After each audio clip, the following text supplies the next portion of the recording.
Info terkini dulurku ada di Gunung Sari Tajinan. Ini posisi ada di garis finish, di mana saat ini peserta pertama tapi bukan nomor urut 1. Jadi dari rombongan perangkat desa sudah sampai di sini, yang artinya sesaat lagi rombongan lainnya akan segera masuk ke area finish. Di depan sana ada satu sound, mungkin itu adalah sound yang nomor 1 dulur. Jadi ini karnaval Gunung Sari Tajinan dalam acara bersih desa. Yuk ndang meluncur, ndang merapat dulur di Gunung Sari Tajinan.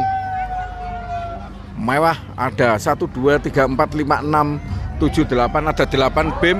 Kemudian yang menghiasi nanti